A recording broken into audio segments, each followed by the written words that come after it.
es la voz de LA. It's la Cuna Galaxiana, come and kick it with us. I bring the bossa nova beats and talk the club that we love. Another year to adjust, and Will Kuntz we all trust. 6 titles in the cabin, tell the haters shut up.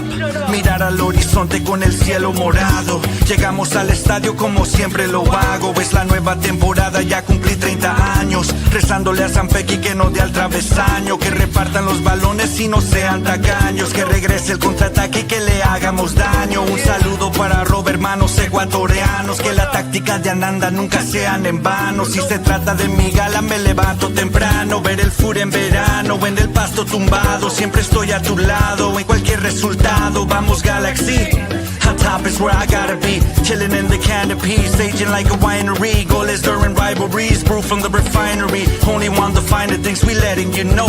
Lo que pasa en la galaxia, ready, let's start the show.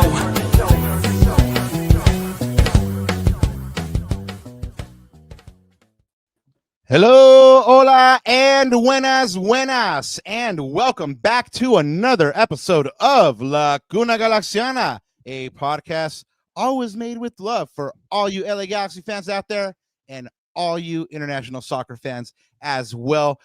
Thank you for being here with us today. And today it is a sad day because the LA Galaxy is champion no longer, as Leo Messi and Inter Miami have reached the promised land finally, by winning their first MLS Cup with a 3-1 home win over the Vancouver Whitecaps. We'll be joined by MLS and AppleTV analyst Jorge Perez Navarro, Mr. Mamita Querriiiiddda himself, who will give us his thoughts on the match, what this might mean for Inter Miami going forward, and where this leaves Leo Messi's legacy. We'll also touch on the World Cup draw, and of course, dive back into the transfer rumor mill. You know we love those transfer chismes. We'll also dive into the Galaxy finally finding out when their season starts. That takes place tomorrow as the CONCACAF Champions Cup draw takes place, giving LA their first opponents of the 2026 season. Plus, we'll also give the LA Galaxy attackers their grades to wrap up grades on all Galaxy players for the season. All of that and more coming up on tonight's episode of La Cuna Galaxiana. But before we go any further, let me go ahead and introduce myself. I'm one of your co-hosts, Rob Halon. You can find my written work at the Sporting Tribune. And of course, ya saben, yo soy aquí, mi partner, he's here too. Anandita Kirana, el papá de Natita y el yerno guapo. How you feeling after the season being officially over, man? Ah, man, ya no somos defending champions, man. But, you know, it had to... I guess it had to go, right? And so that was the last thing the LA Galaxy fans were holding on to this season. But of course, congratulations to the champions, which we'll talk about, of course, in a little bit here.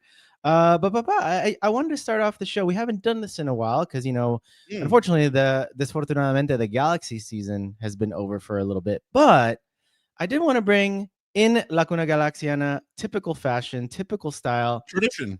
The tradition, the one-word match reaction. And now we're going to react to MLS Cup, because I'm sure I was glued to the TV. I know you were glued to the TV. I'm sure there was a lot of eyeballs. I can't wait. I haven't seen yet what the actual numbers are, but I can't wait to see what those actually are when they release them through both linear and streaming. But one-word match reaction.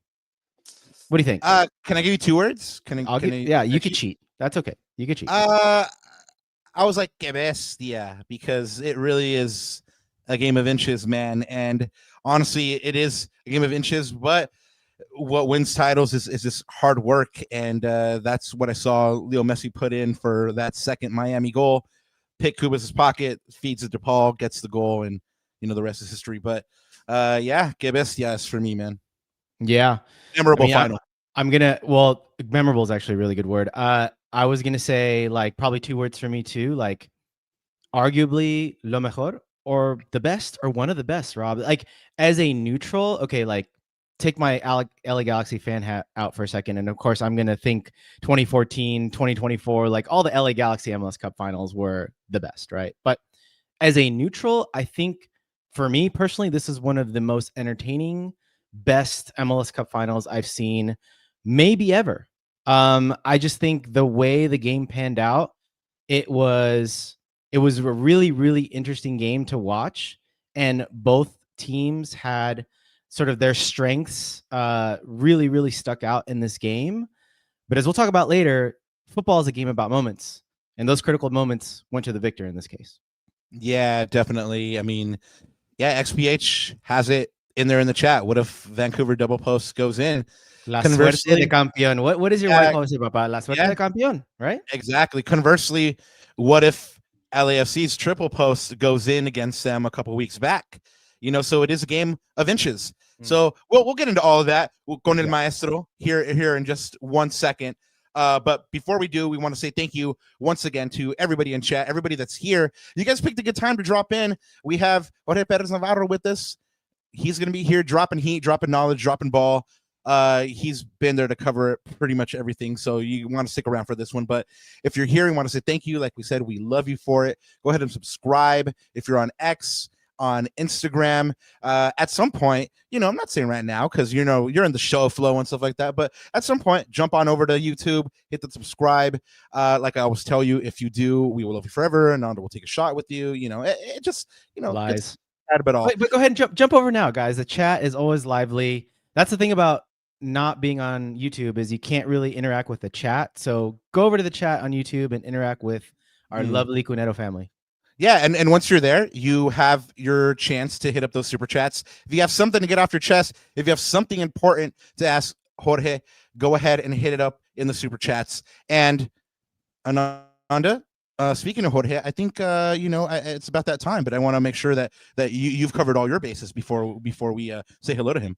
Just last minute bits of housekeeping. Of course, you can always follow me, block me, or stalk me at Cuna Galaxiana. As I always say, you can follow Rob there at El Escudero de LA. You can find all his work at the Sporting Tribune. And you can find us on all of your favorite socials at La Cuna Galaxiana, the name of the show. Pretty simple tag there. And of course, Papa, como siempre, antes de olvidarme, buenos días, tardes, or noches, depending on when you're listening to this, whether you're in the future or the multiverse or wherever you are. And of course, bienvenidos a otro capítulo de La Cuna Galaxiana. Ahora ya vamos. Okay, let's get to the great man himself. I mean, what can you say about him, really? He's been pretty ever present on our TVs, especially if you're a Spanish speaker, for pretty much over 2 decades, calling events, multiple World Cups. I believe it's 5. He'll fact check me on this. 9 MLS Cups, Los Champions, qualifiers, everything in between. He's known for putting his signature call on games, his infectious energy, and his famous Mamita Querriiiiddda, ringing out all the goals during matches. Estamos orgullosos que él está aquí con nosotros, uno de los favoritos, los hijos favoritos de Guadalajara, México. Con ustedes, el señor Don Jorge Perez Navarro. Jorge, welcome to La Cuna Galaxiana. Thank you so much for being here. Rob and Ananda, thank you very much for the invitation. It's a pleasure. It's an honor. And I don't know, after your words, I don't know how close I am to get senior discounts for those 2 decades being around. I feel the calendar all over my shoulders, but happy to be here, happy to be able to share some of the memories. I don't know if breaking one of the most elemental rules when you are invited to this type of shows is, I mean, I'm going to break it because it's straight going against one of the hosts, that it was Ananda.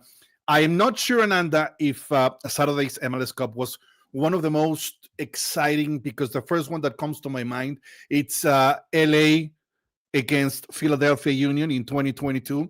And I can bring another one when the LA Galaxy was involved, that one that they lost in penalty kicks with Real Salt Lake in Seattle against RSL. Yes, remember? Yeah. See, I blocked that one out of my memory. Landon missed that one. Penalty in that one. Yeah, but the worst part for me is that I'm going against the host, so I don't see a long future for me here. So it's all good. I'm always pushing back against Ananda. It's all good. Yeah. No. To be fair, I did block the second one out of my memory, but of course, LAFC. Again, maybe I decided to block that one out of my memory as well. So no, those are great shouts as well. But maybe it's that thing they call recency bias. Recency bias. Yeah, I was gonna say, like, you know, when we got into the meat of that game, Ananda, I mean, I was gonna tell him, you know, like, let's give it a couple of weeks and then marinate on just where it is in the pantheon of this match, but we're going to get into this match here proper and break it down. But, you know, now that the season is over, have you had a chance to rest and kind of breathe? Are you or are you sad that we're off for the next 2 months with no MLS soccer? Me? Yeah. Well, my first question is if this was going to last 90 minutes, because being the off season, I don't think I have enough physical for 90 minutes. I might give you 30, 40 minutes because I'm worried about having some cramps or probably running out of air. I'm totally out of shape after a long season.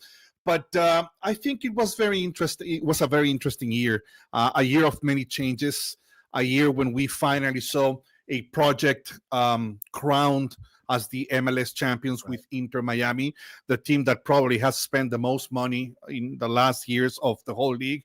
But not every single team that spends money becomes a champion.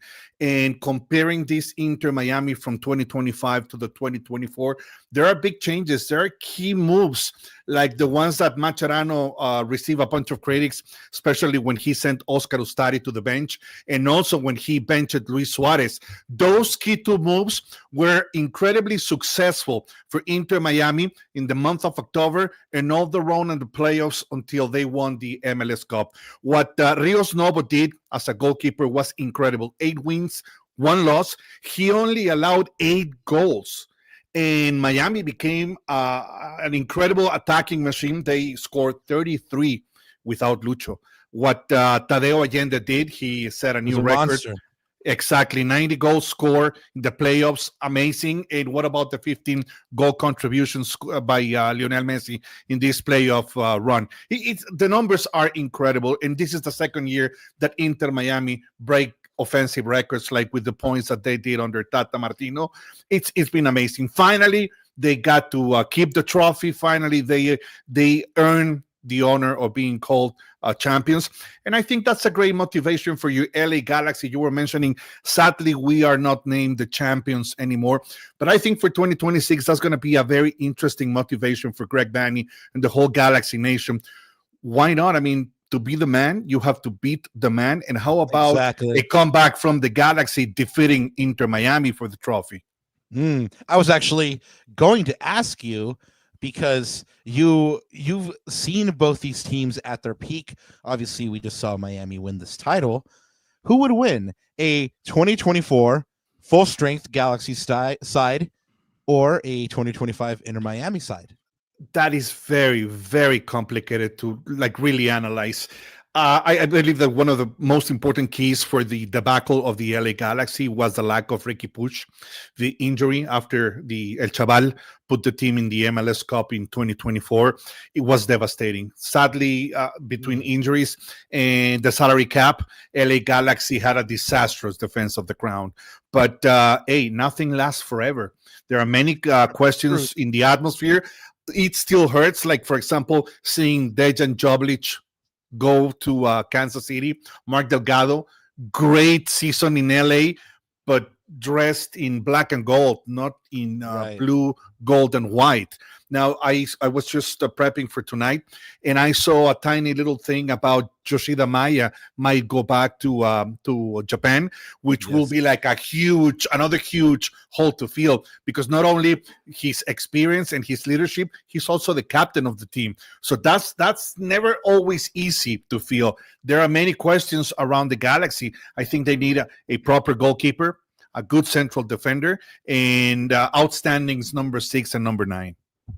Yeah, I mean, that's you pretty much put it on the table. That's exactly what they need. And yeah, we heard that the same rumor about Maya, for those of you not on game, being rumored that he's could go home to Japan for Nagasaki, his hometown. But Jorge, I mean, not to get too off the rails, but you mentioned this would be a huge move, but this is a team that gave up, I believe it was 66 goals this year. So something needs to change, right? Or like you said, somebody needs to be brought in. And I've interviewed Maya. I believe he's a consummate gentleman. I would hate to see him go, but also something's got to change, right? In a defense that gave up 66 goals, and then in 2023 gave up 67. You know, I mean, it could be time for Don Maya to go. You know, who knows? But you need to solidify the low block and the middle block, because that's where you start like avoiding attacks and also recovering the ball and starting attacks. I think that Cerrillo, it's a great kid, still probably trying to reach its peak. yes. I have my doubts about some players, but Pencil and Peck, they were injured at the beginnings. It was a rough start for the whole team. And also, I mean, Ricky Puig said the big difference. Without El Chaval, the team, it's a total and complete different one. Yeah, it absolutely is. I mean, Ricky Puig is plus, that unicorn. And I'm sorry, but if you allow me, and I'm sorry to say this because I know that it could be hard for the Galaxy Nation to hear it, but I think that Marco Reus has been under the expectations that everybody had around him when he came to Los Angeles. Yeah, no, those are totally legitimate, and I think that you would find Ananda and I pretty much on that same token as well. And I think the big letdown around him is availability. When he was available this past year, he produced and he put the team on his shoulders, but then he was gone. And what's the best of you can have a leader. You can put the team in the shoulders of a part-timer.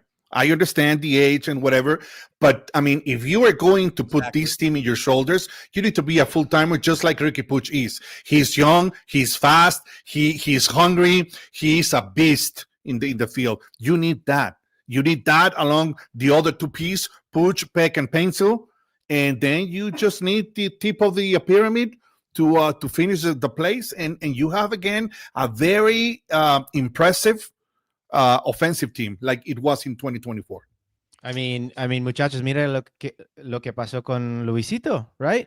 It's the exact same thing. I mean, there's a lot of case studies out there that I think point to what Jorge is saying. So, and again, in a salary cap league, every dollar counts, and those roster spots are really, really valuable, especially high TAM roster spots.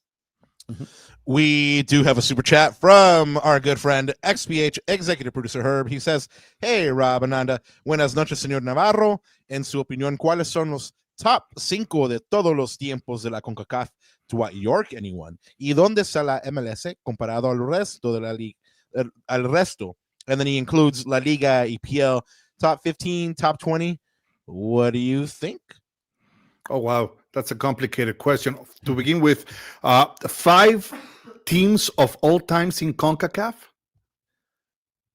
And so, ¿cuáles son los top 5 de todos los tiempos de la CONCACAF? Dwight York. I'm not sure if he means teams or players. Let's just go with maybe one favorite team all time, CONCACAF, and then get your thoughts on MLS compared to the rest of the world as a league.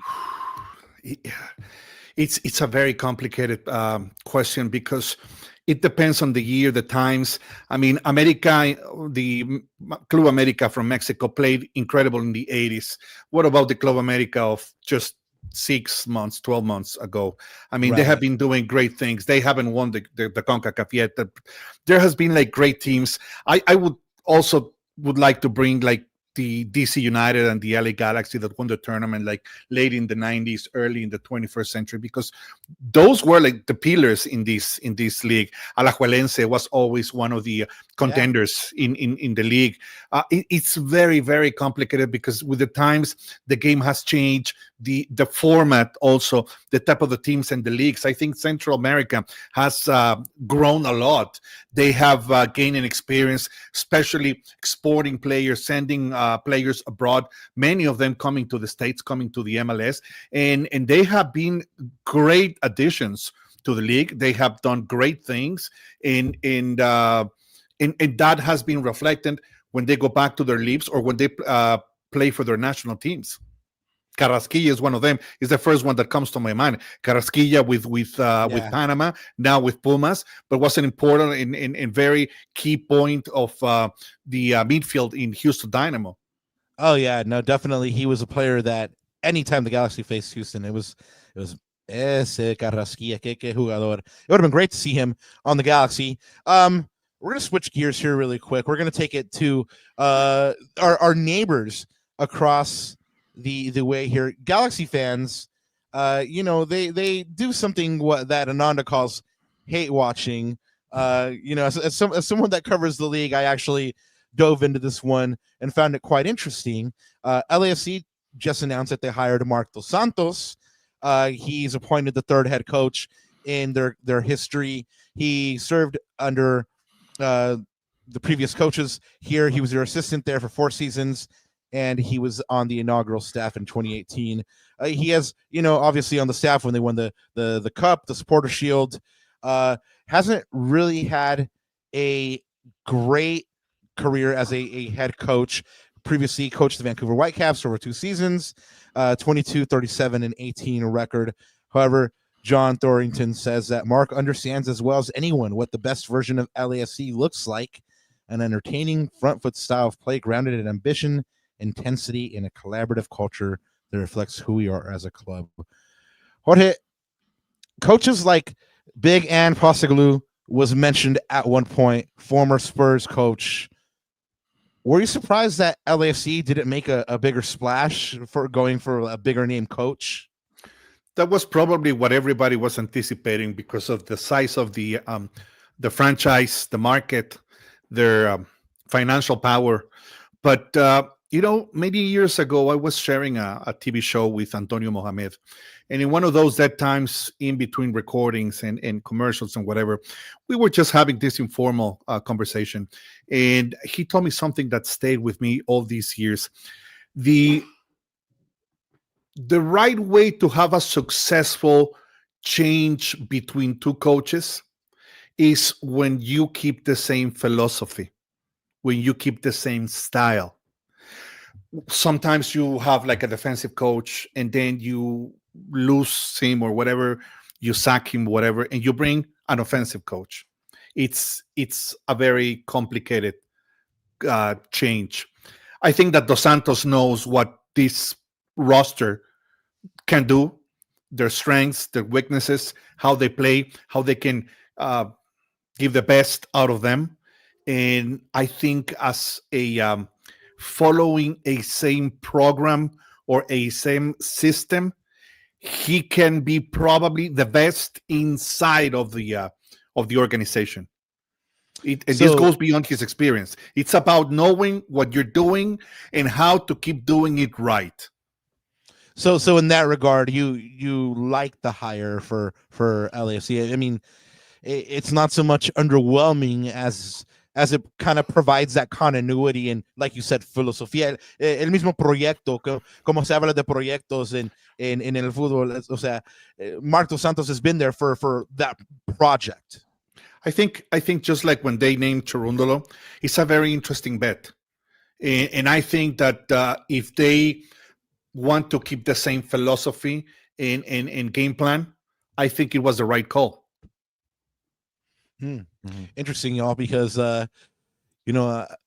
we kind of watch the internets, and kind of public opinion, and it was kind of interesting to see LAFC fans be kind of upset about this hire. But I kind of agree with you. I mean, it provides continuity for a club that was talked about as one of the best teams in the league.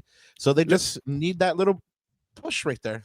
Let me bring you something, and I honestly never thought that we were going to be discussing this. So if not, I will go back in time and try to reread the newspapers back then when Mr. Bob Bradley left LAFC, and then suddenly Steven Cherundolo from the national football team took over with only the little experience of being coach of the Las Vegas Light, which team that he couldn't win anything. Right. So it was like, exactly. And what happened? Cherundolo became another first-year coach to claim MLS Cup. The double. So I think they saw something in Cherundolo, and probably was a system that Cherundolo, Steve, stayed faithful to it. we were very lucky on calling many of the LAFC games during the last 3 seasons for AppleTV, and it was a system. And we knew that there were players that could be moved from one position maybe to a second or a third alternate, but he had his puzzle shaped. He knew what was going, how he was going to accomplish the goal, and he could go from a backline of 4 to 3 central defenders and 4 in midfielders, 4 in midfield. So I think it was a very well-established game plan, and I think that this is the bet to keep playing the same way. Robin, I think just to like build on that, it's a calculated risk, right? And I think it's a calculated risk and gamble that could work out.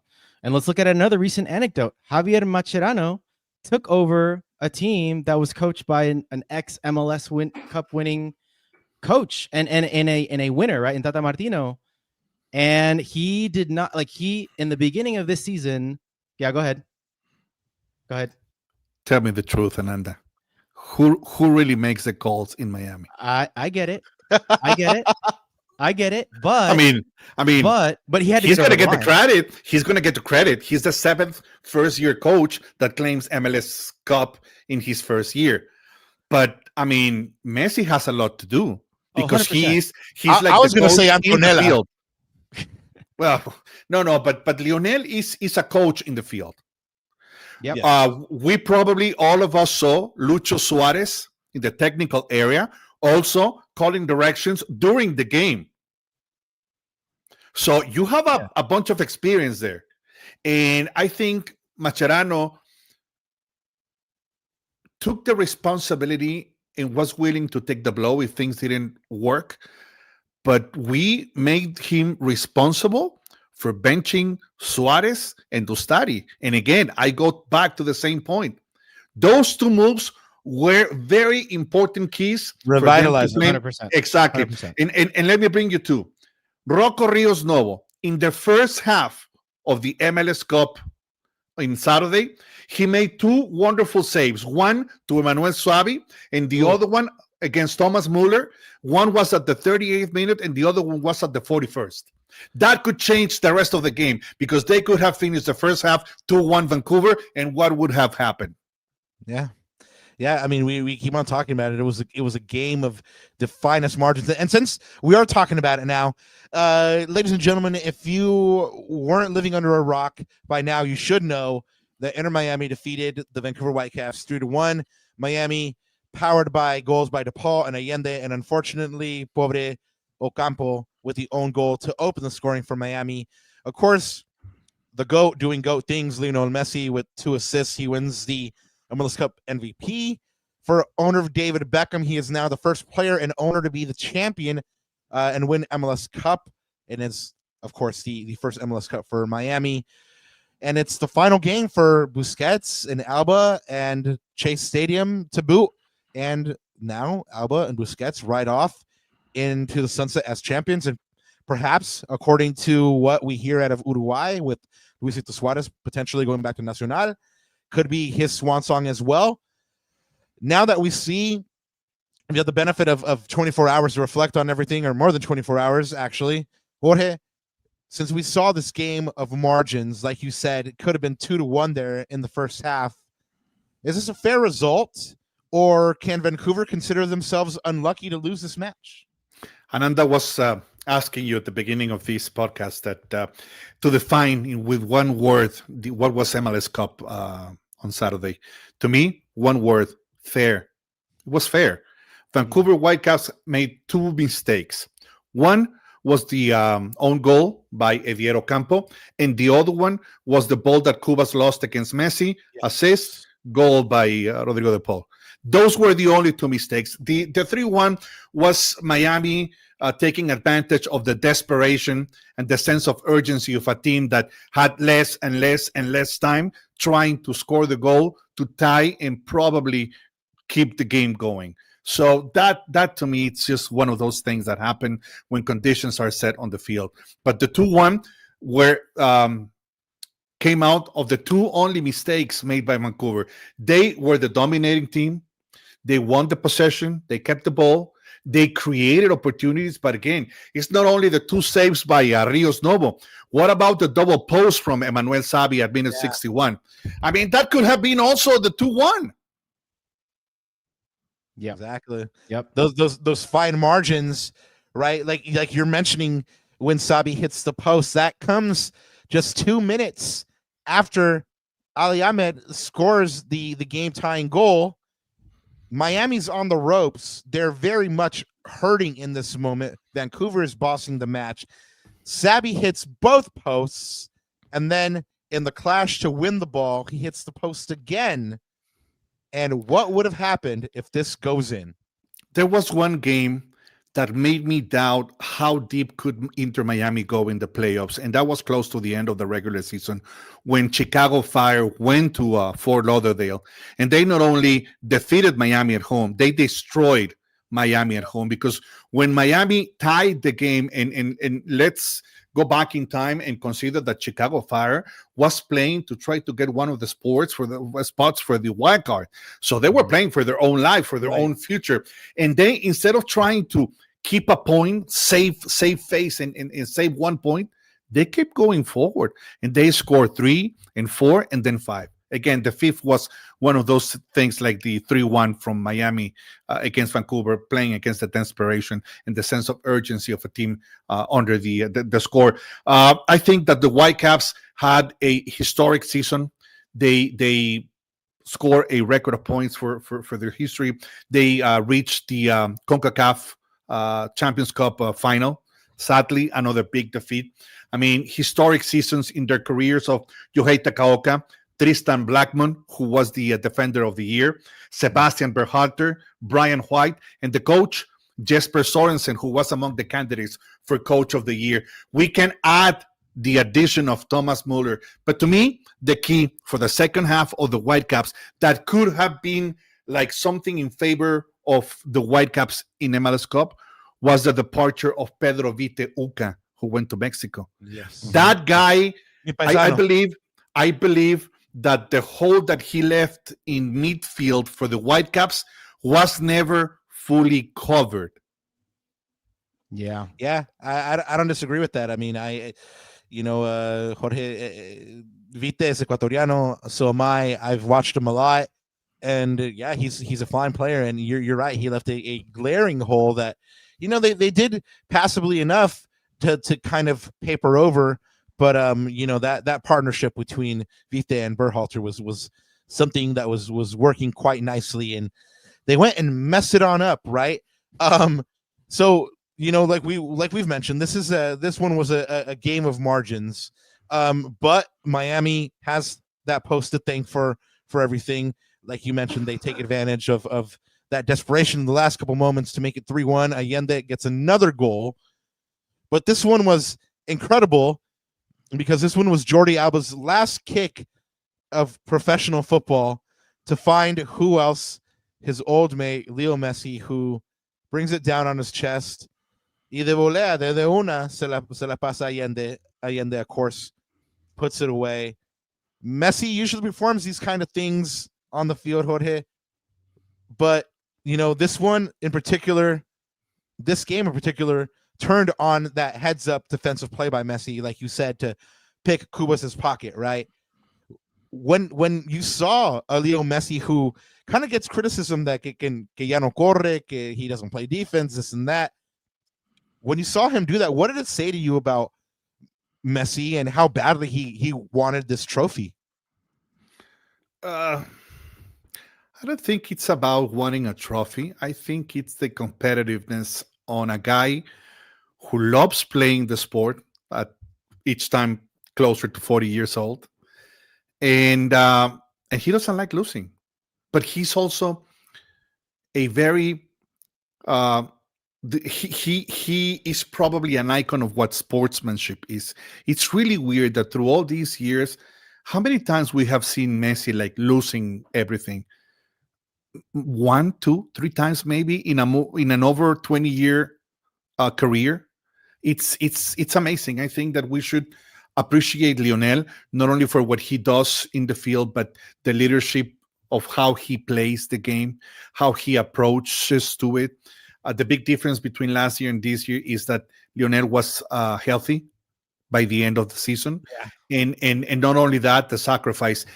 Miami needs to think that they need younger players. They can't rely on older like Busquets, like Alba, like Suarez, because I think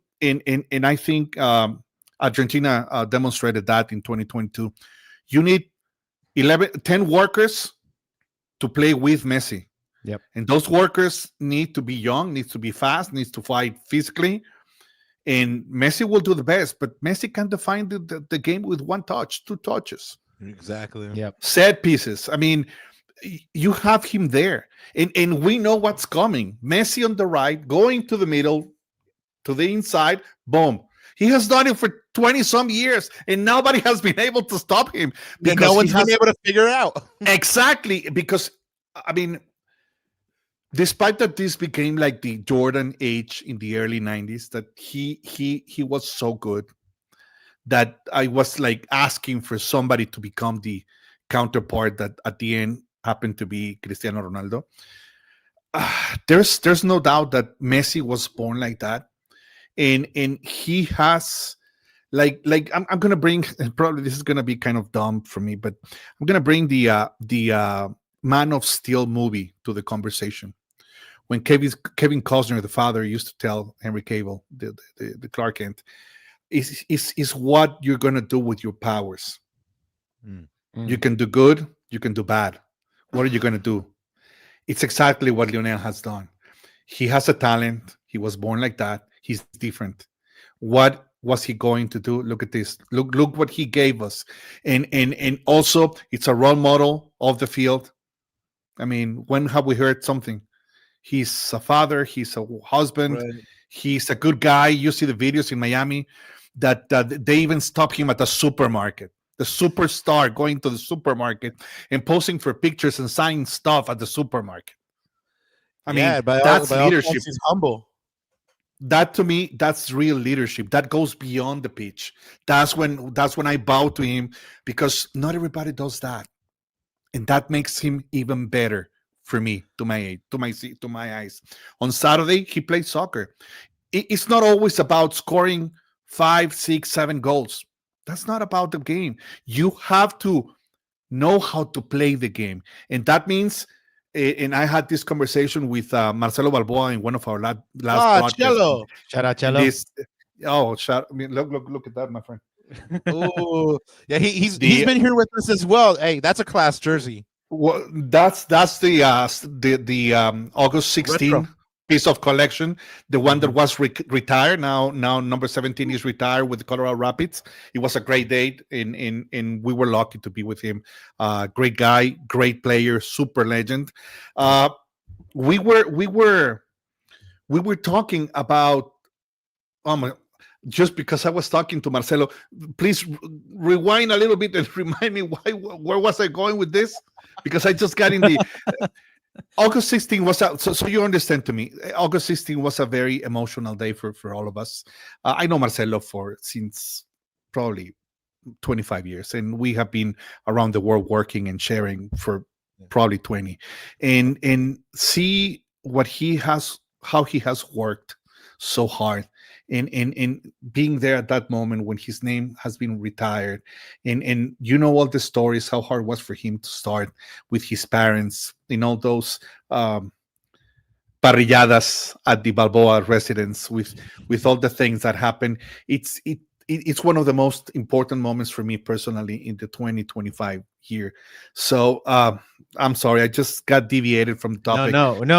Estamos hablando sobre el Messi. Like, just basically, you were making the point that, look at him both on and off the pitch. Just basically his Like icon, role model, legend status. Yeah, the role model, person that transcends sport. But we have to be very honest about that. He's probably best days are behind him, because age don't spare anybody. So, but he still has it. So he showed it. He came. He won, and without a doubt, I think one of the most solid years for any team was 2008, with Columbus Crew winning it all, and Guillermo Barros Esqueloto being named MVP everywhere. I think this probably can top what El Mellizo and Columbus Crew did in '08, what Inter Miami and what Lionel Messi did. I mean, it's incredible, and it's a piece of history that we were able to witness. I mean, we were lucky, but I mean, it's not about winning; it's about staying on top now. Like you said, oh, a Galaxy can say we're no champions anymore. Yeah, now it's about for Miami, we have to stay on top. What are we gonna do?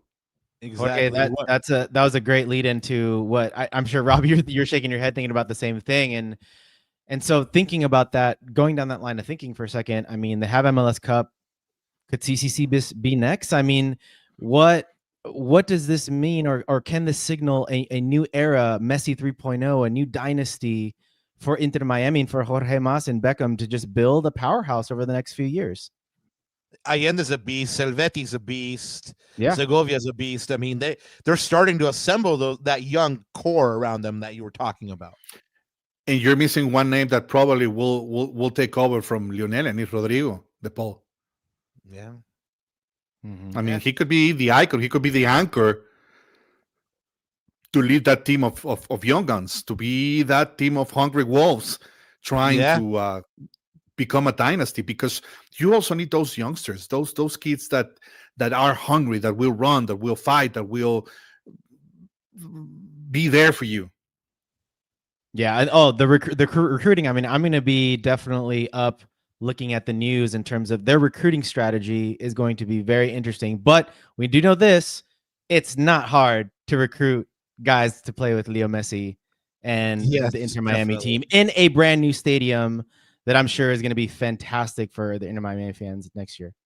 I mean, let's be honest. I mean, the new stadium, playing for the champions, and then of course you're playing with the GOAT. Yeah. You're playing with Leo Messi. I mean, I know that's why another one of my paisanos, Alan Obando, came from Barcelona to Inter Miami to play there, and now he becomes the 6th Ecuadorian to win MLS Cup. Unfortunately for him, no minutes on the field in the final. Actually, no minutes on the field since May with the senior team, which is going to hit his World Cup chances very hard. And speaking of World Cup, Jorge, the groups are now set. I'm sure you saw the draw just like everybody else that took place in the nation's capital. A star-studded affair. A bunch of cracks of all kinds of different sports. I mean, Wayne Gretzky was there. I mean, Shaq was there. It was pretty wild. Reactions to the groups for the host countries? Ananda? I see Ananda sweating. No, not me. No. We were definitely gonna have like a whole. I mean, there's a lot of places that we can go, but I think there's one theme that kind of sticks out to me, which is when I look at every World Cup. Maybe this is like a fan thing or just my analytical brain going, but this idea of like, the group of death. I always look at like, okay, what's going to be the most interesting group, and I think.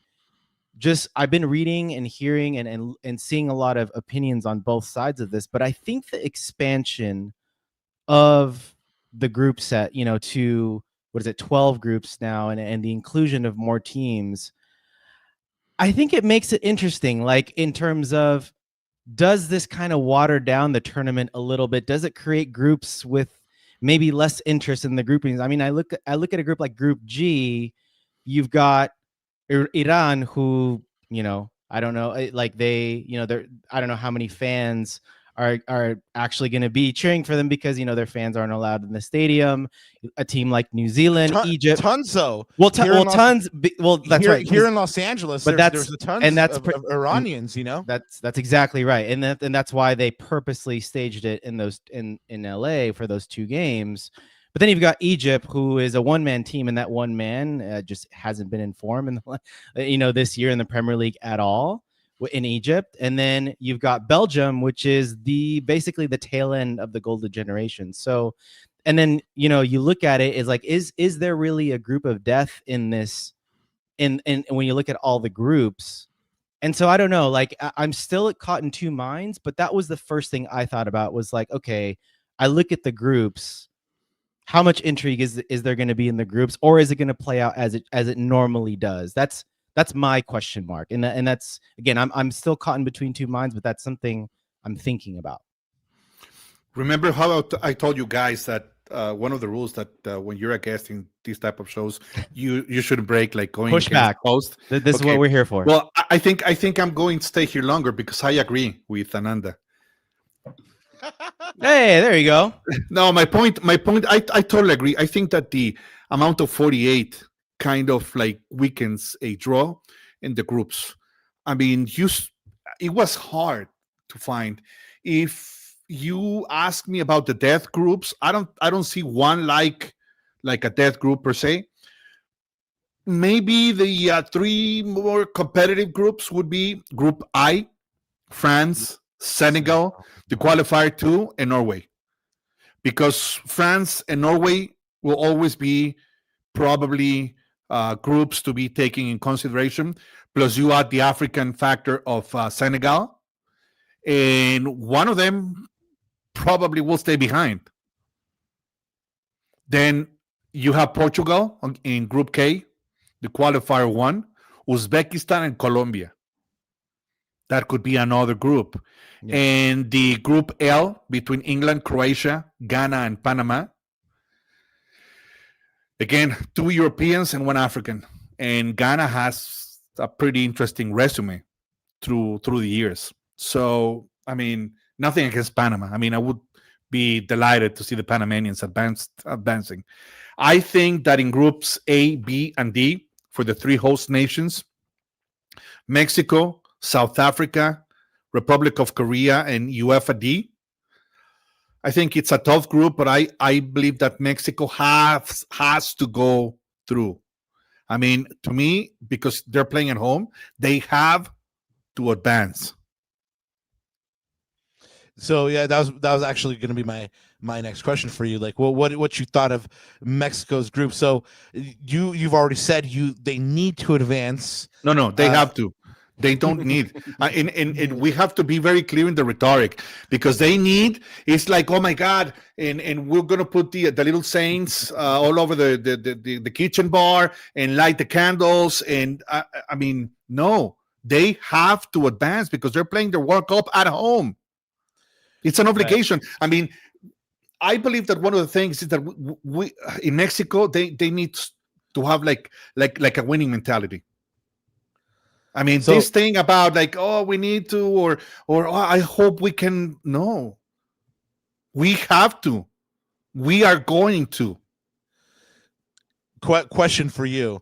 I don't know if you heard the comments from some of the Mexican national team players. Please don't criticize me. No. Oh, I was another one. I'm sorry. No. They were saying how when they play in Mexico, they get treated badly, and like les insultan, les gritan groserías and stuff like that. And then they play abroad, and they say that it's too hard because the time change and the weather, and so making excuses basically. No, I think it's about a mentality.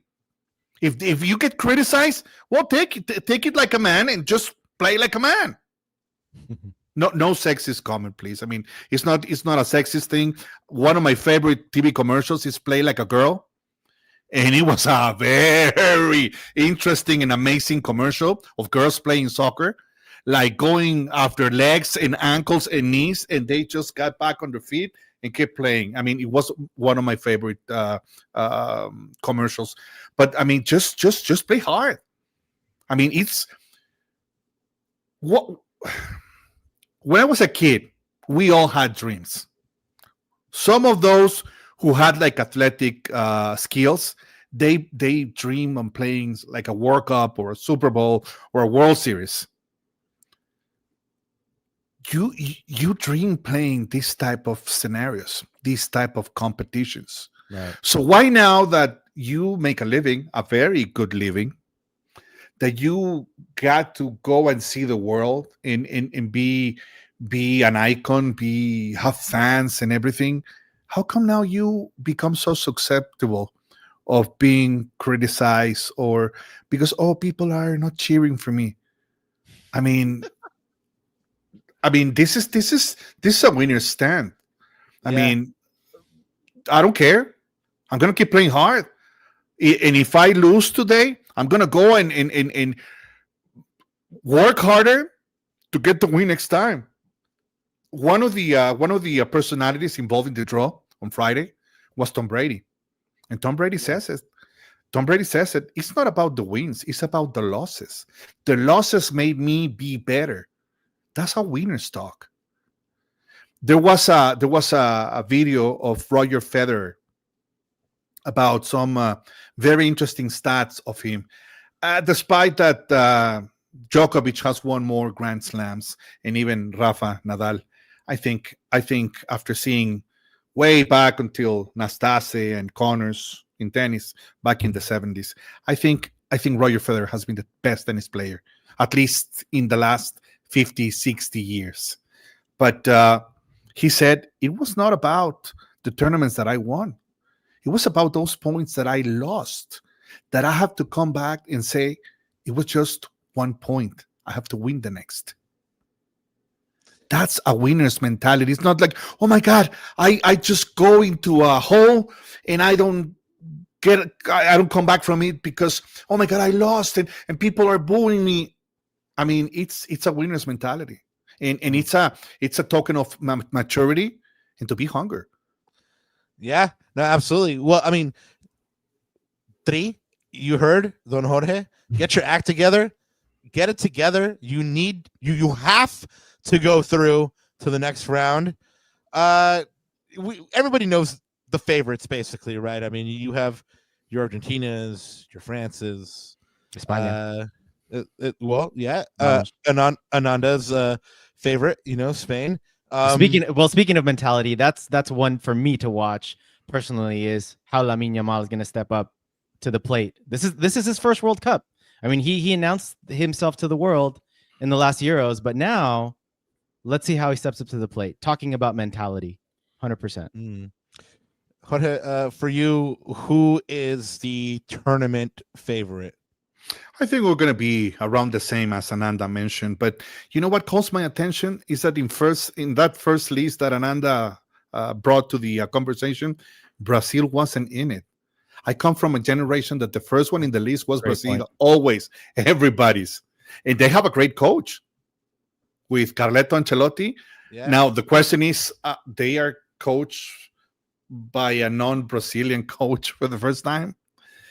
It's not like the most offensive coach ever.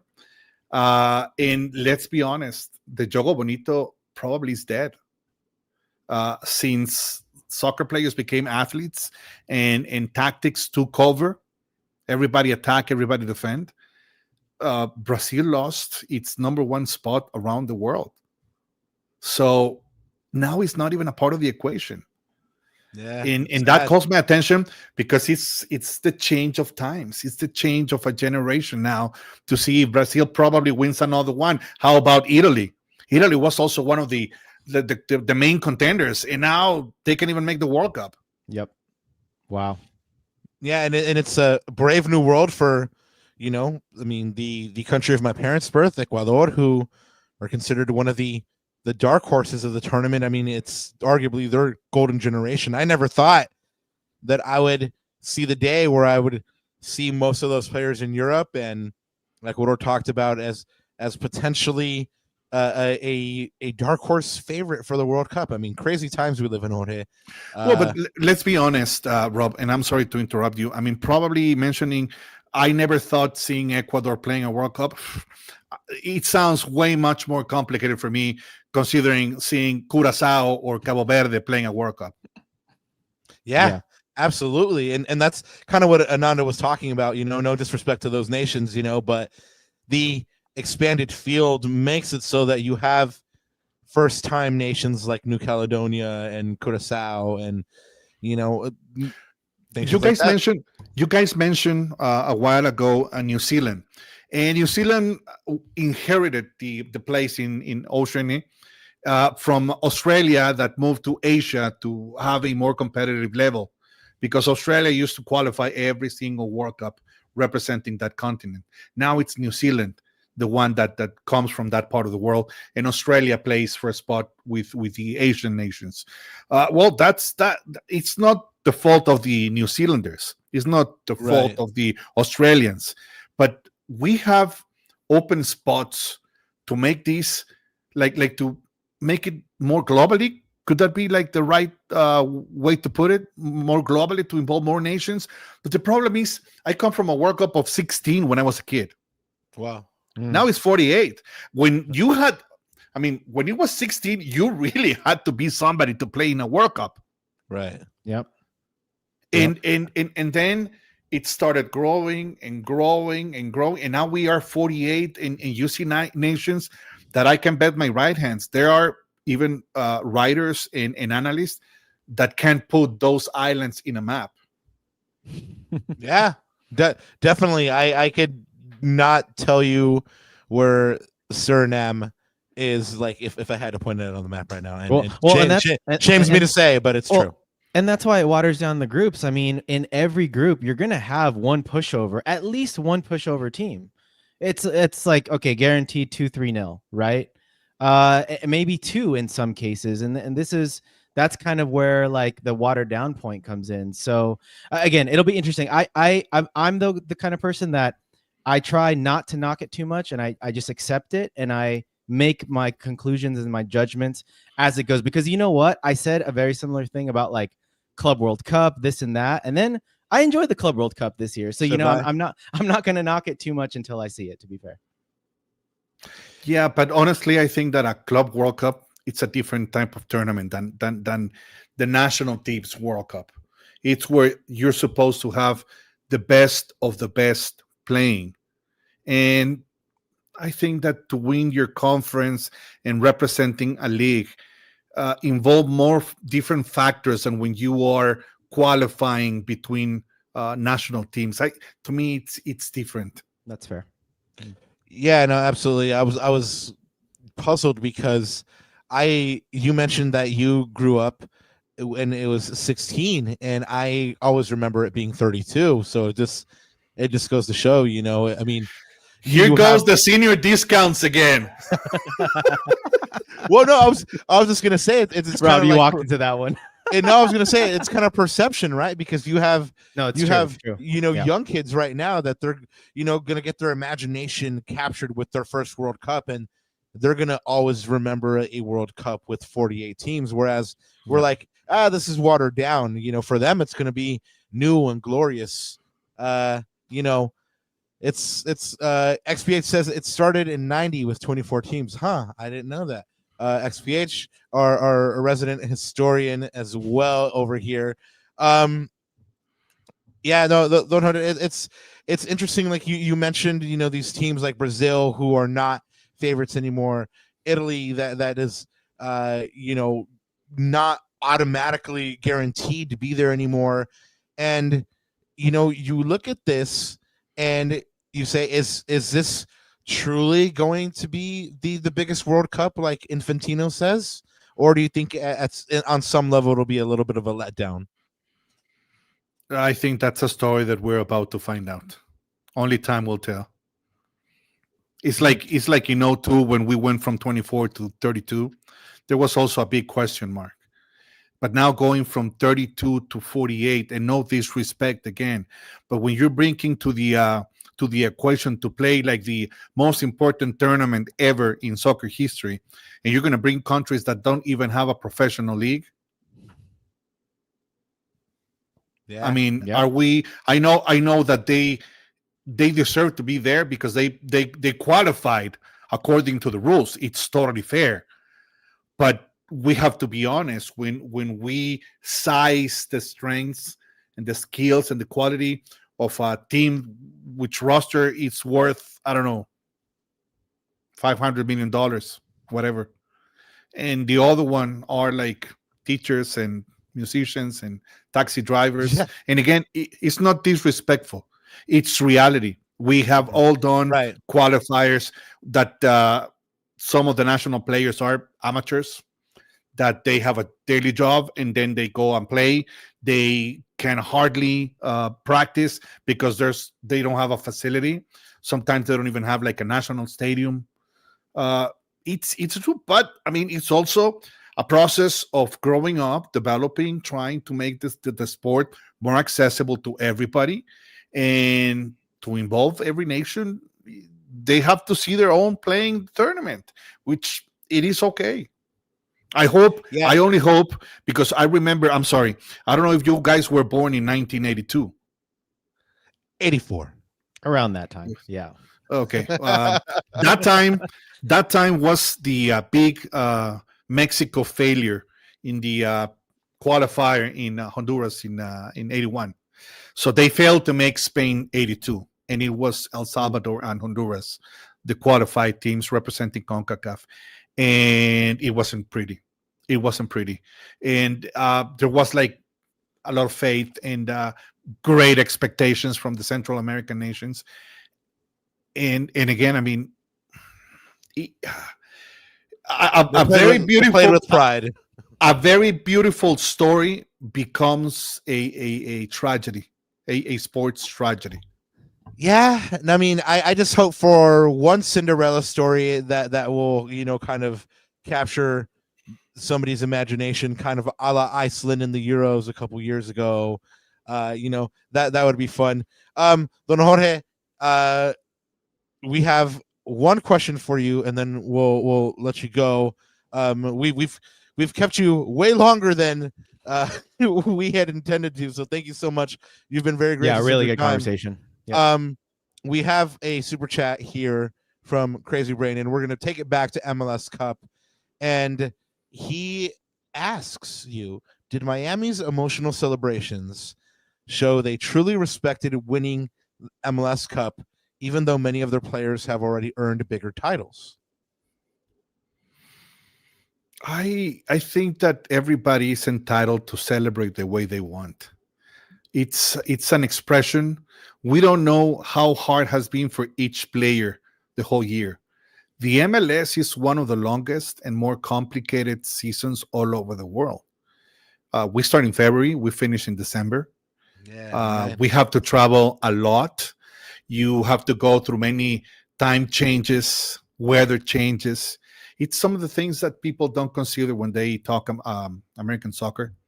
That not other country, well, probably India, but no other country has to go through such long distances. The time changes, the weather changes, food changes, time changes. It's very complicated, and it's a long time. Sometimes you have to play very often and then attend your national team, then come back and keep playing because your team didn't play. So it's a very complicated schedule, and you don't know what those players went through on a personal note, and it's the moment that they have to like let everything go and be happy, right, for a goal accomplished. Now another point that I would like to bring is that just because Messi is in Miami, and Miami is an amazing city in which I lived for 20 years, you have a lot of colors, food amazing. It's not an easy market. And just because Messi is there and all the money that has been invested in that for that franchise, that comes with tons of extra pressure every single minute of every single day of every single week of every single month from February to December. Yeah, we talk about that a lot with the Galaxy. Rob says it all the time on the show, is the weight of this Galaxy badge is heavy. For some players it's too heavy. And they just can't feel, and they can't face the pressure, especially in a big market like LA. And now that LAFC, our noisy neighbors, are, outclassing us in some departments, both on and off the pitch. That was one of the things that I mentioned right before the start of the playoffs, that probably if there were two teams that could come out with like dark horses, one was Charlotte, the other one was Nashville. Those are not big markets. They were solid in defense and they were solid playing at home. They had a chance. sadly, I mean, things didn't work for those teams. But it's not the same, and I say this with utmost respect, it's not the same playing in Charlotte or Nashville than playing in New York, Miami, Los Angeles. It's totally different. Right. That's right. It definitely is. I mean, it's not what have you won, it's what have you won lately. And to your point, Jorge, it's Miami's won the title, now they got to stay on top, and probably that's what they say it's the hardest, isn't it? It's not getting up there, but staying up there the hardest. Yeah, absolutely. I mean, a year removed, we see how hard it was for the Galaxy. Don't know that. We want to say thank you so much. Can you please let us know where the folks can find you really quick if they want to go ahead and engage with you on the socials? Well, starting tomorrow, I'm going off the grid because I'm on vacation. So, no, thank you, thank you. No, it's J Perez Navarro. My handle, mostly Instagram and Twitter, and it's been an interesting year. It's been a year that, like I told you, and I'm sorry, it was an emotional moment that got to me talking about Marcelo Balboa.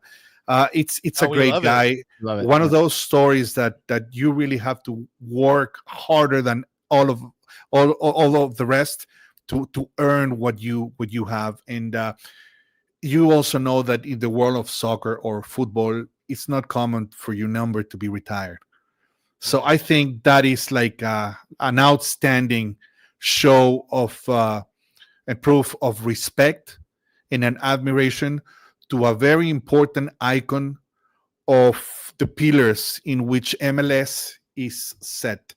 Because that 94 USA team, it's the they are the pillars. They're the pillars where the league is. We were talking about little countries that they don't have a professional league. In '94, back in '94, there was not a professional league. Those were a bunch of amateur kids, maybe playing here or there, or like even Fernando Clavijo, our great friend who is in heaven, he was playing indoor. So those kids and those veterans, to me, that's a very important thing, like to be the center of a movie. Do you guys remember Miracle on Ice from the 1980 ice hockey team? Yeah, that should be the soccer version. That it has never been done, and I believe that should be taken in consideration, because now soccer is not what it was before.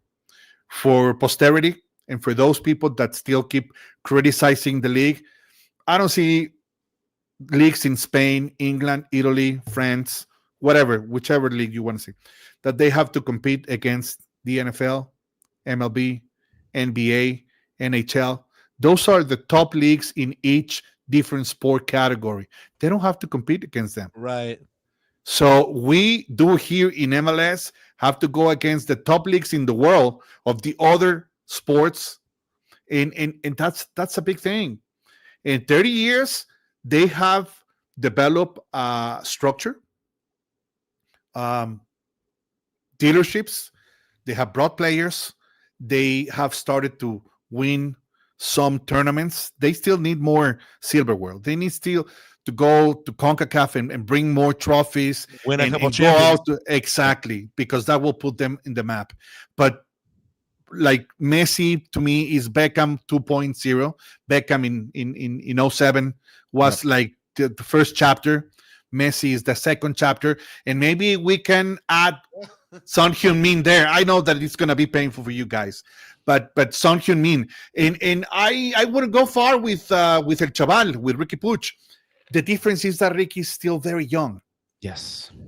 If for example, a Ricky would have been like world champions with Spain and came here like 28, 29, 30.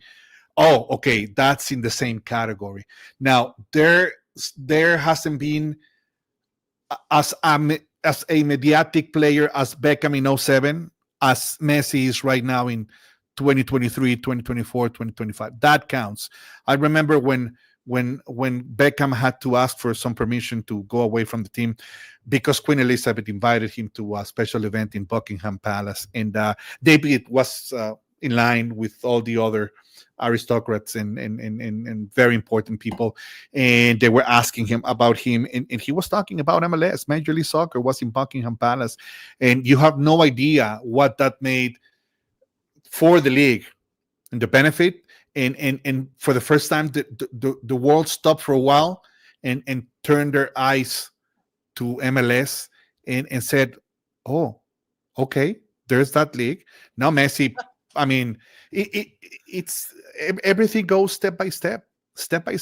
I mean, MLS is competing against what, a Mexican league that has been professional since 42, 43, if I'm correct. I might miss 1 year. Is going against the Spanish league. When did they turn professionals? Italy. I don't even the know. Premier League. No. So you get where I'm going. Right. I mean, Rome wasn't built in one day. Yeah. And but I'm sure Don Garber likes where everything is trending. Don Jorge, we actually have another super chat here for you. From Covering MLS, what's been your favorite stadium? Wow. I am highly impressed from the stadium in Minnesota. Huh. I like that Wow. stadium. It's Well- it's small, but you're very close. Now, hold on a second. I love calling games from Foxborough.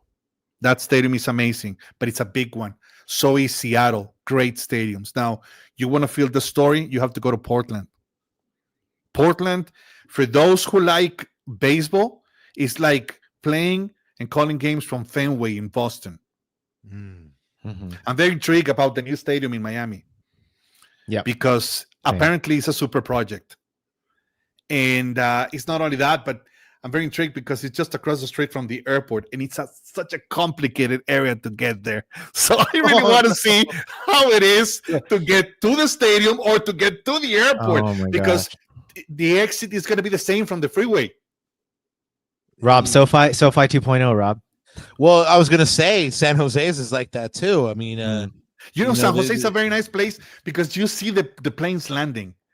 It's amazing. Now, don't take me wrong. Cincinnati is an amazing place. Nashville is incredible. The new Columbus Stadium, it's amazing. I mean, they're great stadiums. I like the one in San Diego. I heard comments that, but it kind of feels like American football. Yeah, they share the stadium with San Diego State Aztecs, but I like it. It's like kind of the feeling of probably American football, but it's a nice stadium, and the people respond, and the union, as they call their fans, it's amazing. The atmosphere, everything. It's an incredible place to be.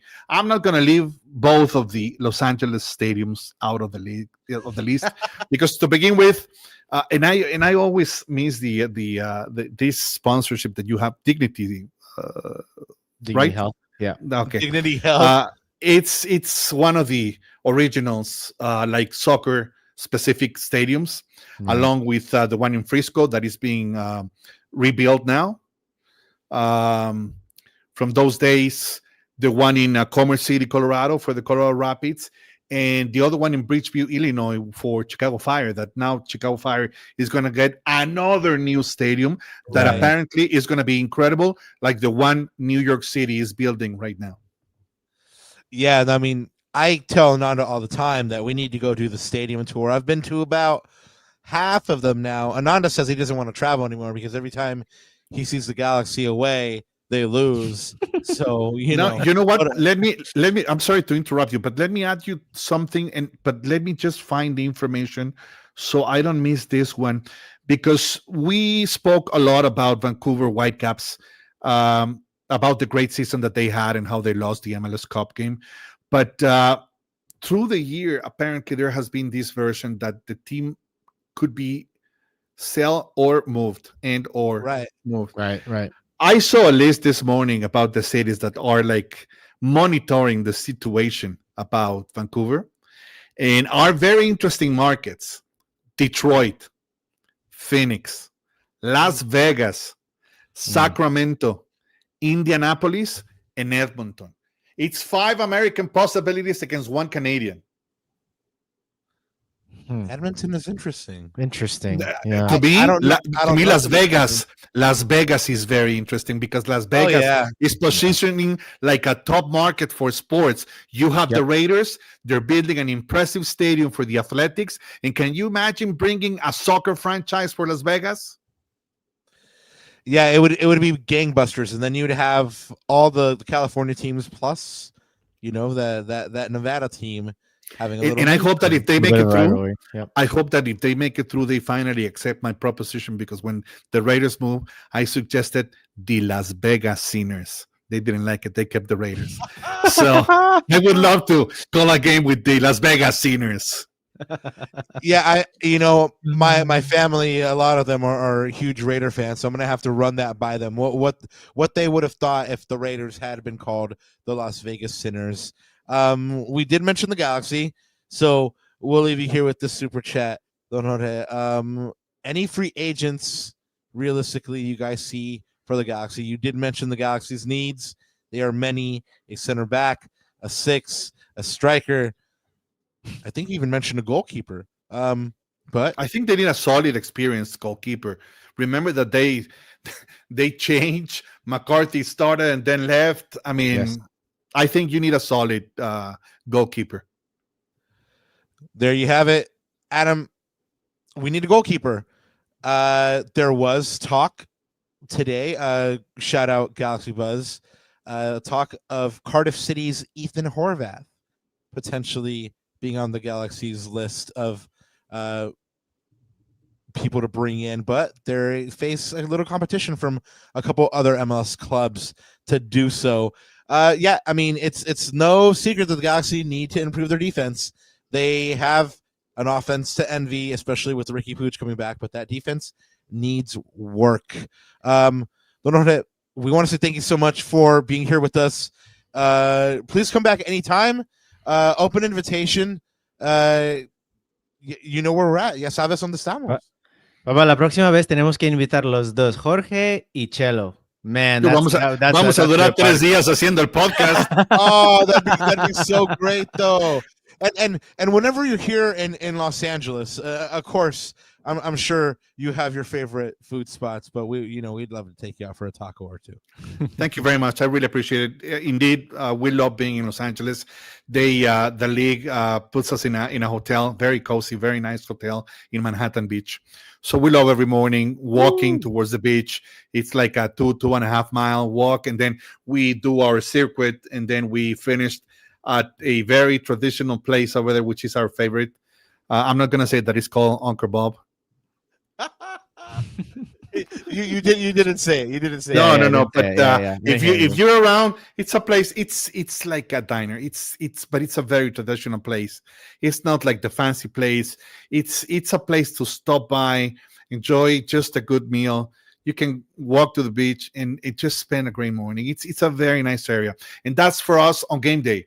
So we go back to the hotel. We kind of like take a rest, finish our prep, and we're ready to go and try to do our best for every game and try to bring everybody the story or the stories of each game.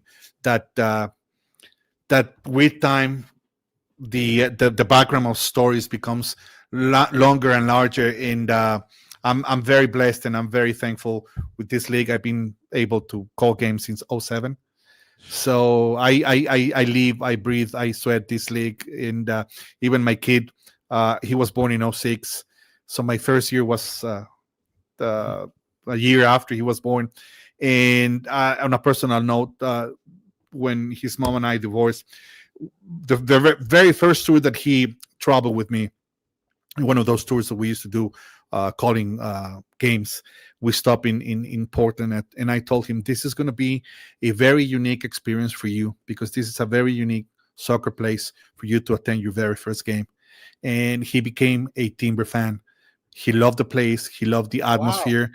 He's a Portland Timber for life, and he has the best anecdotes, like the great Diego Valeri asking him for a picture instead of the other way around, because we were doing the All-Star in 23 in DC, and we were all working, and Diego is an outstanding guy. And I asked him, listen, Diego, I know it's been a long couple of last days and that you're tired, but would it be too much to like ask you to take a picture with my son? And he just looked at me and I said, he's wearing the Timbers jersey. He said, if he's wearing the Timbers jersey, I'm going to ask him for a picture. And then I just laughed. So when we were going downstairs to meet my son, because he was at the VIP experience, the elevator doors kind of open, and the first one standing there was my son with his jersey, Timbers jersey. And Valeri looks at him. His eyes go like this big, and he says, "Can I have a picture with you?" And my son was like, "Oh, but you're number 8." He couldn't believe that, and it's one of those things like the Balboa story that feels your heart, feels your soul, and makes you believe that what you're doing is really worth, because that's the only thing that you keep with you. And I'm assuming you've called a game now since then with Senor Valeri. Oh, he's a great guy.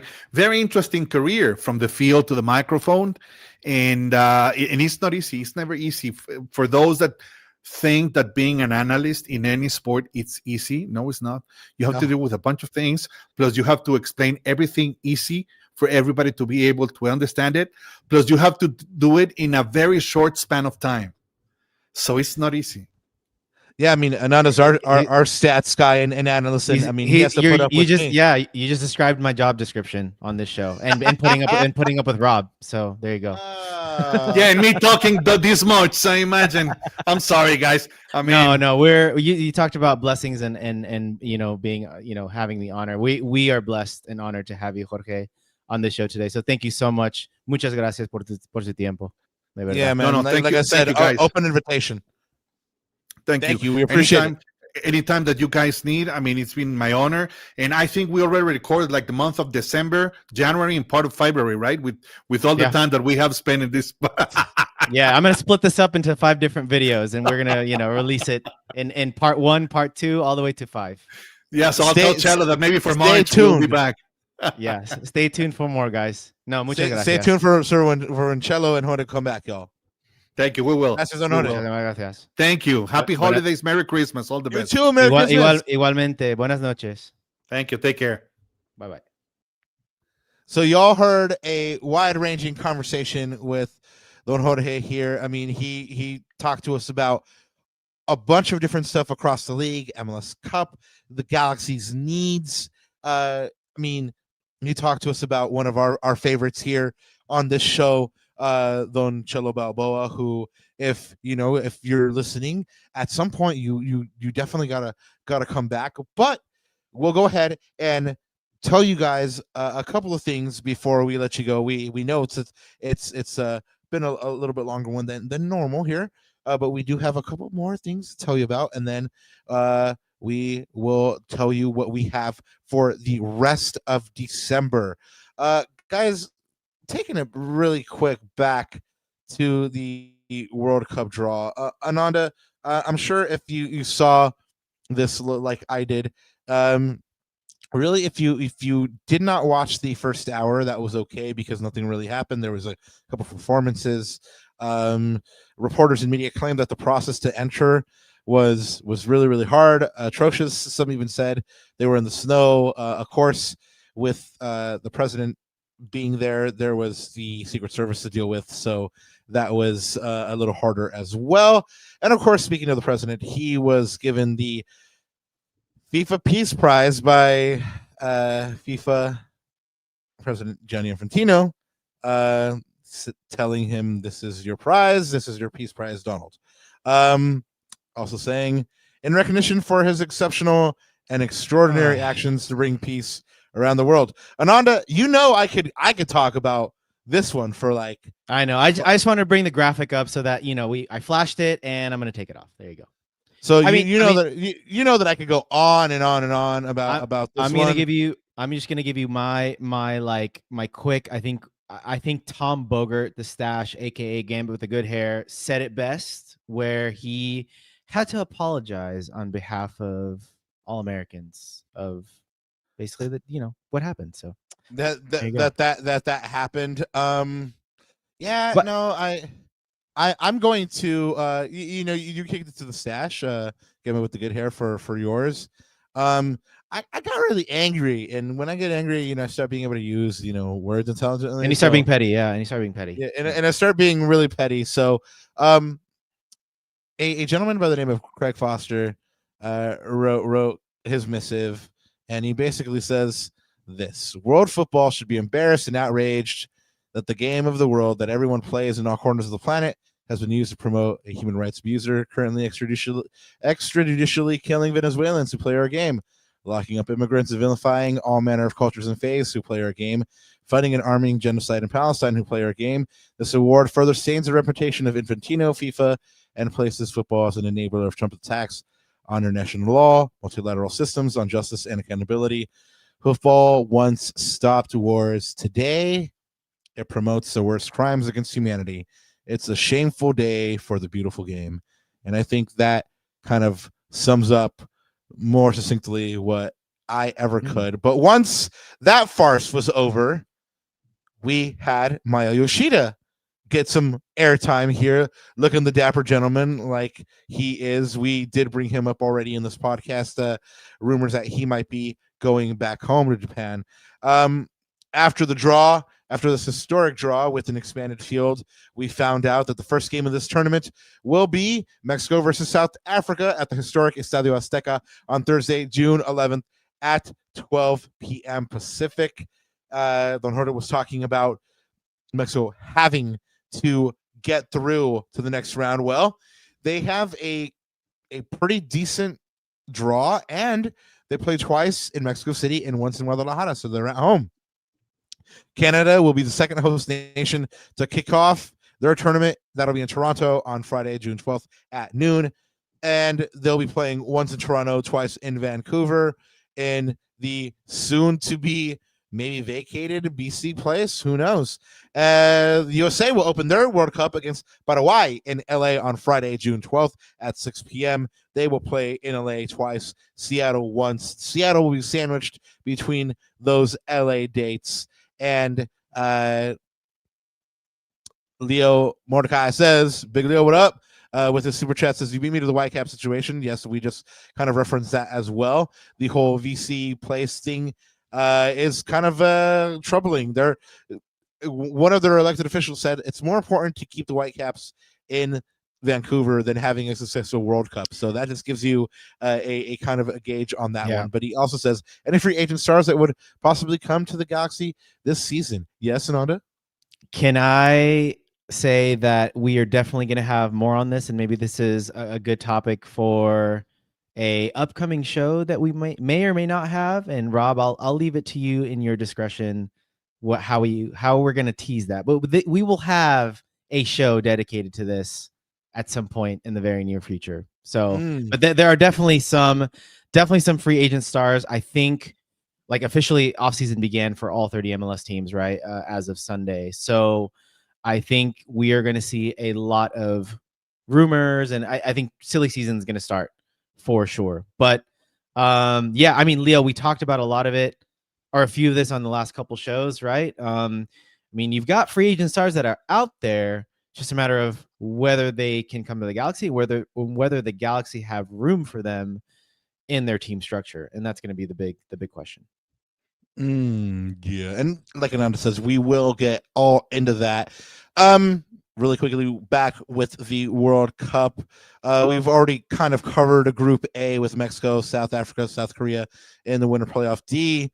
Of course, the other group had Canada with the winner playoff A, Qatar and Switzerland, and the other group had USA in Group D against Paraguay, Australia in the winner of playoff C. And the USA, their path to the final would be through LA, Seattle, LA, then San Francisco, Seattle, Los Angeles, Dallas, and then finally ending up in New York, New Jersey, where in a perfect world, Christian Pulisic would be lifting that trophy there at New York, New Jersey. Wishful thinking, right? The USA has a bunch of games coming up here in preparation for this tournament. March 29th versus Belgium in Atlanta. March 31st versus Portugal in Atlanta. March 31st versus an opponent to be announced later in Charlotte. And then they wrap up their preparation for the World Cup June 6th versus Germany in Chicago, which should be full of a bunch of Germans there. I mean, I know that there's a bunch of Germans in Chicago, so that should be pretty live. Yeah. Well, I was going to say really quick, you know what's interesting about that, Rob, is the U.S. just played Paraguay and Australia recently, right? So this should be very interesting. This should be an interesting group for sure. Yeah, I mean, just like Don Jorge said about Mexico having to go through, the USA has to go through as well. I mean, it would be catastrophic if they didn't. I agree. Of note, because everyone knows I'm Ecuadorian, Group E is where Ecuador ended up with Germany, Curacao, and Ivory Coast. Of course, if you are Ecuadorian, you know that the sense of dread of being grouped with Germany again. The Ecuadorians did lose to Germany once before in World Cup, having to go into that game, having to beat them and getting eliminated. So shades of previous World Cups here. However, the last time Ecuador played Germany, only 5 players from the starting 11 played abroad, and only one in Europe, which was Antonio Valencia. Ecuador will play the Netherlands in Amsterdam and Morocco in Madrid in March in preparation for their World Cup. And of course, because, you know, Ananda's favorite is Spain, they're with Cape Verde, Saudi Arabia, and Uruguay in Group H. And of note there is Spain is in Atlanta 2 times in their group. So you know we're going to go to the Claremont Lounge and get that lemon pepper wet, Ananda. You know that's going to happen.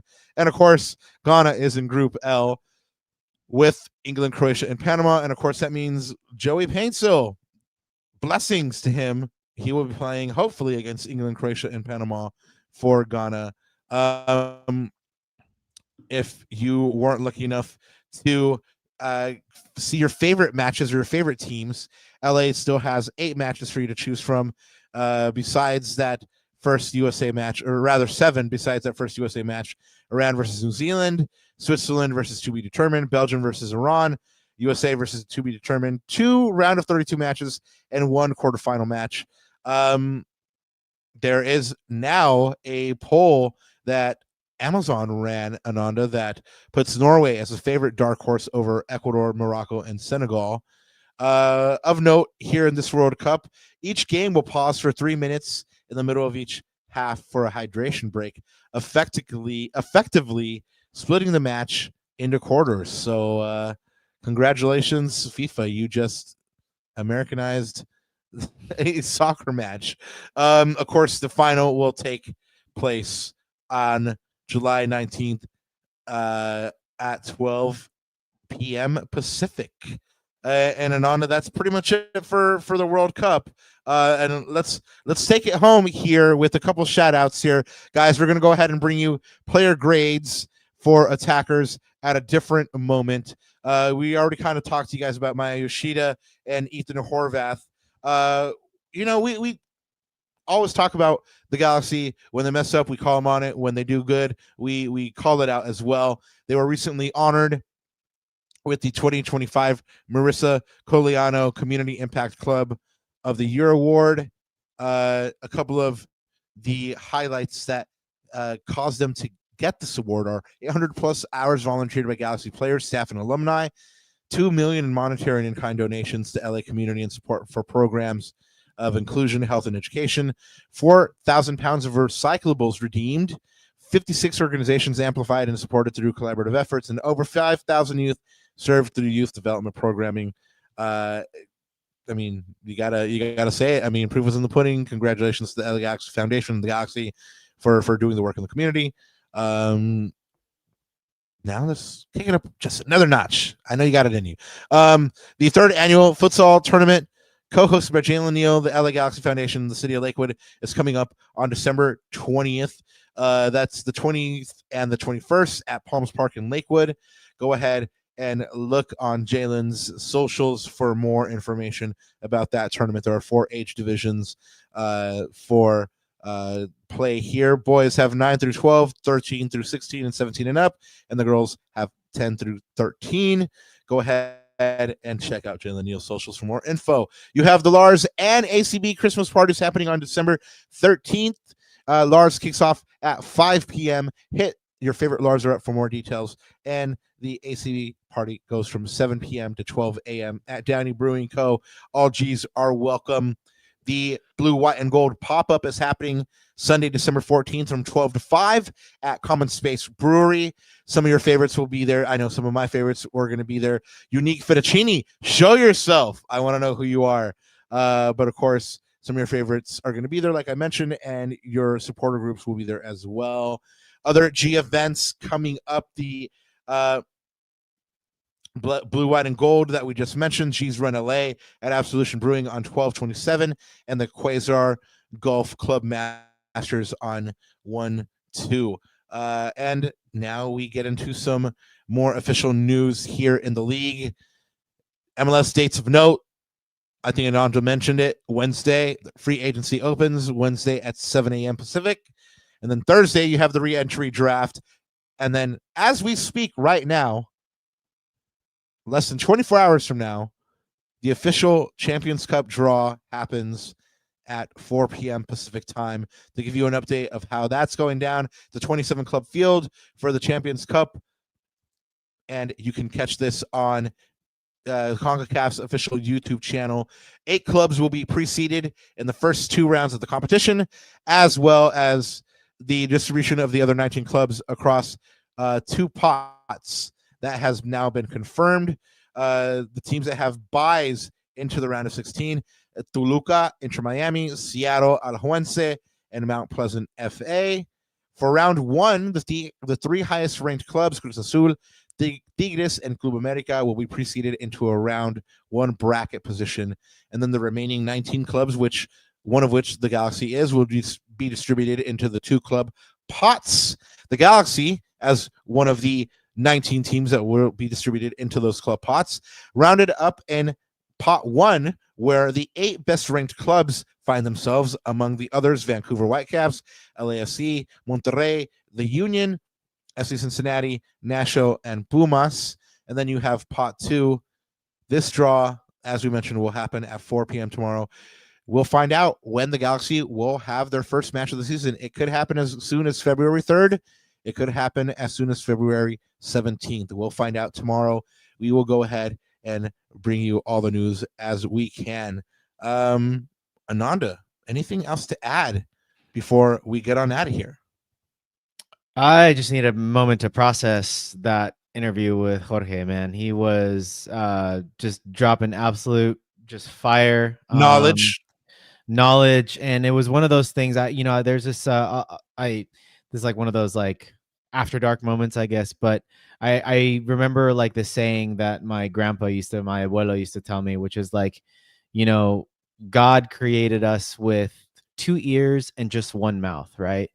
And we have 2 ears so that we listen more than we speak. And this is one of those moments where I was just soaking in all the information. I was just listening. I was, reflecting as he was talking about all these anecdotes and also dropping like history and things like that. And I think like that's what's so amazing about some of these guests, man. Like they have a wealth of knowledge and they're coming on this humble little pod just to share that knowledge like with us. And I think, you guys in the chat, I think you guys are feeding off of it too. So everyone that's listening on playback, everyone that is, catching this not live, but later on, hopefully you guys just kind of, whether you're, on your morning commutes or, in on the bus or in an Uber or catching a flight or whatever that is, like, I think this is one of those moments where you could just kind of listen to it and listen to Jorge, man, because you'll probably, you might laugh, you might cry a little bit, when he's talking, when he's getting emotional about Marcelo Balboa, your heart meter might get filled up a bit as well. So again, super humble and honored to have him and to bring that to you guys. And shoot, let's get more of these, man. And we're here, guys. We're here to bring you those kinds of moments. And that's what makes podcasting like a beautiful thing, I guess, right? It's not just about who won and who lost. It is about the stories around it. And that's the stuff that you cover, Rob, on a daily basis. Yeah, no, I mean, think about it. I mean, he's been in the sport for a couple decades, and some of his favorite moments are not moments on the field. One was a moment where he got to share with his good friend Marcelo Balboa and then the other moment that he got to share with the son, with Diego Valeri, and Diego Valeri asking him, "Hey, take a photo with me." I mean, those are moments. Those are core memories, man. Oh man, XPH. I would love if we had Octavio Zambrano too. That's my paisano too. I mean, it'd be great if we had him. We'll see if we can make that happen somehow. But anyway, coming up next on this humble little podcast on Thursday, December 11th, we'll be back with you for a quick one as we react to the Champions Cup draw. You know you want to be here for all the chisme and where we're taking flights to see if the Galaxy are going to make it to the next round of the Champions Cup. And then, as we mentioned, we have a couple things cooking up our sleeves. But what we do know right now is that the end of La Cuna Galaxiana Season 3 is rapidly approaching. And after Thursday, there's maybe 1, maybe 2 episodes left in the season. So we'll get back to you guys with that information. And hopefully we have something that you'll really, really enjoy to go ahead and cap off the season. So I can't say anything else. Can say no more. Yep. A couple things, like more than one thing, and we've got to. Rob and I actually have to talk about it after the show, like what the heck we're gonna do with all this stuff. But nope, we just wanted to say last thing. Thank you to everyone joining. I know it was a late one, but when you've got good conversations, when things are flowing, when the vibes are on point, you just let the tape roll, right? Just let the tape roll. Let the hot mics roll, and we will see you guys on Thursday to react together to the Champions Cup draw, as well as get to some more grades. We've got a couple more grades to give out for the rest of the year to close out what was a more than forgettable 2025 for the LA Galaxy. So that's all I got. And we love each other. I'm trying to forget it already, but yes, Ananda is right. We do have some grades to give out. We'll be with you on Thursday doing the Champions Cup thing, doing the grades thing. You have us twice this week. Celebration. Anyway, we're gonna get on out of here. Thank you guys so much. Exactly. But yeah, like I said, we're gonna get on out of here. Thank you to Don Jorge. Thank you to MLS Comms as usual for being fantastic and making it possible for us to talk to fantastic people like Don Jorge. And yeah, hopefully we catch you with a couple of banger shows here at the end of this season 3 of La Cuna Galaxiana. One thing left to say, right, Ananda? Yes, sir. Dale. G's up. Because there's only one way up from 27th place.